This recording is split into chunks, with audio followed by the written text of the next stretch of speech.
do know that 80% of all employment is driven by the SMEs. But where international investors are concerned, there's silence on African SMEs. We're always looking for the big names, big brands who can bring in all the money. But what about our people back home who really drive the economies? And I'm suggesting that there should be a global business and news network with an Africa-first perspective. Put on any television set today, you're going to see statistics about foreign companies, how they've grown, what they've done. But look at the great work we've done in Africa. Nobody knows about it. You go and sit on some of the boards of the big companies, they're ignorant about Africa. They have money to spend, but all they hear is the bad news about Africa.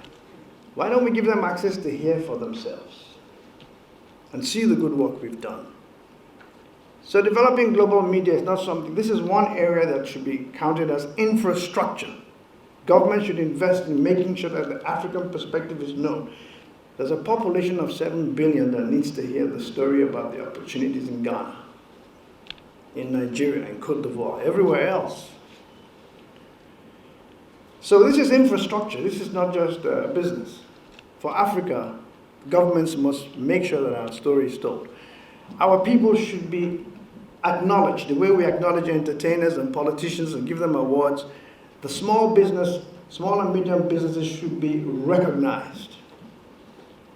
They drive the economies. And quite frankly, when we talk about raising money, charity should begin at home.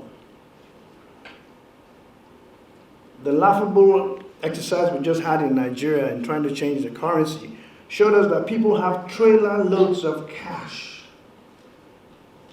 buried somewhere. Hernandez de Soto, the Peruvian economist, gave us statistics to show that we have more money buried under our mattresses than all the foreign aid that's come into Africa since 1956. So the money we want is under our mattresses. How do we get it out? We need to know that we are worthy to be invested in. That's critical. It will provide more visibility for African businesses. It will help counter negative stereotypes and biases about Africa. An example will be letting the boardrooms of the world know that the default rate in Africa is lower than all other developing countries. I think that's information worth sharing. Secondly, we need a new generation of capital market products on top of an African stock exchange with unified regulations. I can't tell you how many times we funded a business and then we have to float them on European stock exchanges, on Asian stock exchanges. We need to have something in Africa. So Africans in Nigeria can invest in Ghana. They don't have to come through the GIPC. They can look at a Ghanaian company that's doing well and invest in it, and vice versa.